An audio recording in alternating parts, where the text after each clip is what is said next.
Si vous aimez le disco, les flingues et les stars du porno, ce film est clairement fait pour vous.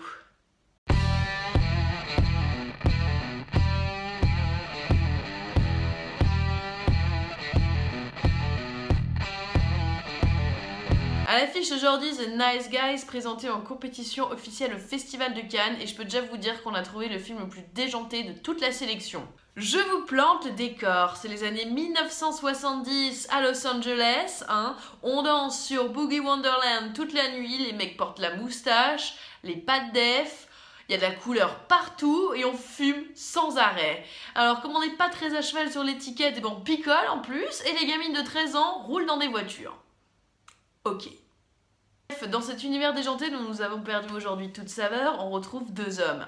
D'un côté, on a Russell Crowe qui joue le bourru un peu sombre qui casse la gueule à des gens pour de l'argent. Et de l'autre côté, on a le mignon Ryan Gosling qui lui joue les détectives privés un peu propres sur lui, bon parfois il a du mal, et qui crie comme une fillette dès qu'il a peur. Gros programme donc. Je veux dire, The Nice Guys, c'est un buddy movie, c'est-à-dire deux personnages un peu anti-héros que tout oppose qui vont mener ensemble une enquête dans une ambiance complètement loufoque. Ça vous fait penser à L'Arme Fatale? Eh bien c'est complètement normal, parce que le film a été réalisé par Shane Blake, qui est lui-même le scénariste de L'Arme Fatale 1 et 2. Quand il est passé à la réalisation, il a notamment fait aussi Iron Man 3, ah oui, et Kiss Kiss Bang Bang, entre autres. Pour ce film, c'est pas vraiment avec l'histoire que Shane Blake brille, parce que franchement, elle est assez décousue et parfois elle est même carrément complètement tirée par les cheveux, mais c'est pas très grave. Je vais quand même dire deux mots sur l'enquête. Nos personnages se rencontrent parce qu'il y en a un qui est censé retrouver une jeune fille un peu mystérieuse et l'autre est payé pour que personne ne s'approche d'elle. Donc forcément, eux deux vont se rencontrer et ils vont se mettre à courir ensemble derrière cette jeune fille mystérieuse qui leur font des problèmes. Voilà. En plus, il y a une vague histoire de porno derrière. Je vous laisse découvrir tout ça. L'histoire est donc louche, mais c'est pas ça qui est important. Ce qui est important, c'est les dialogues savoureux entre les personnages et les scènes comiques qui émaillent le film. Parce que le vrai point fort, c'est l'alchimie qui se dégage entre Ryan Gosling et Russell Crowe. On voit qu'ensemble, ils forment vraiment un duo qui marche, qui s'éclate à jouer dans ce film. Vraiment, qui prennent un plaisir fou. Et enfin, on peut ressentir tout ça à l'écran. C'était vraiment, vraiment très agréable à regarder. Franchement, on peut dire que le film tient sur leurs deux épaules à eux. Parce que sans leur prestation d'acteur, ça aurait franchement pas eu la même saveur. Si Russell Crowe joue un personnage auquel il nous a pas mal habitués, Ryan Gosling, lui, il est plus bluffant. Hein.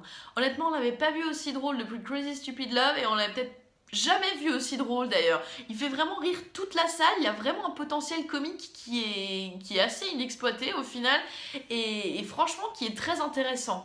Il y avait vraiment quelque chose qui se dégageait de son personnage. Alors certes, son personnage était aussi assez bien écrit, mais lui qui l'incarnait, ça valait franchement quelques pépites. Voilà, Ryan Gosling est à mourir de rire. Bon, je vous en dévoilerai pas beaucoup plus sur son personnage, mais ce que je peux vous dire, c'est que dans le film, il y a aussi une gamine qui a 13 ans et qui m'a énormément fait penser à la nièce de l'inspecteur Gadget. Ceux qui comprendront la référence verront très bien où je veux en venir. La jeune actrice qui joue la fille s'appelle Angourie Rice et franchement, elle crève l'écran. Elle aussi, c'était un véritable plaisir. Cannes aime bien les films à l'humour un peu décalé. Malheureusement, celui-ci n'a pas l'humour aussi fin que certaines grosses perles des frères Cohen. Mais ça reste très divertissant, on va prendre un certain plaisir à regarder ce film avec un bon gros paquet de popcorn, ça je vous l'assure. Certes, l'histoire est complètement loufoque, mais les acteurs sont vraiment bons et les situations sont drôles. Il y a vraiment des ressorts comiques qui marchent et il y a vraiment des gags et des scènes absurdes qu'on n'a jamais vues ailleurs. Et ça peut paraître stupide à dire parce qu'on se dit non, mais il y a toujours des nouveaux gags dans les films, mais c'est faux, pas du tout. Souvent des gags reviennent et là il y a vraiment quelque chose d'inédit et franchement ça fait vraiment plaisir. Je pense qu'il y a beaucoup de gens qui vont détester ce film et qui vont vous prendre pour un vrai navet parce que franchement, il se fout complètement de la cohérence. Mais même moi, qui suis très attachée à l'histoire dans un film, je me suis détendue et je me suis laissée servir par la loufoquerie qu'il y avait sur ce plateau et honnêtement ça fonctionne, il n'y a rien à dire là-dessus. Ça m'a détendue, je me suis marrée et c'est tout ce qu'on attend d'un buddy movie, non? Franchement. Et puis il y aura peut-être même une suite parce que Shane Black, il aime bien les films. Et il y aura peut-être même une suite, parce que Shane Black, il aime bien les suites. Pour la blague, le titre original en québécois, c'est Les bons gars. Les bons gars.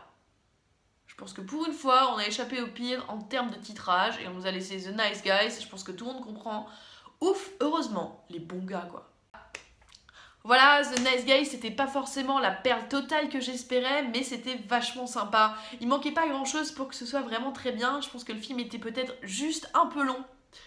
Voilà, n'hésitez pas à vous rendre sur mon Tumblr Perle du Navet pour lire mes critiques écrites. Vous y trouverez peut-être d'autres bons films. Ou pas.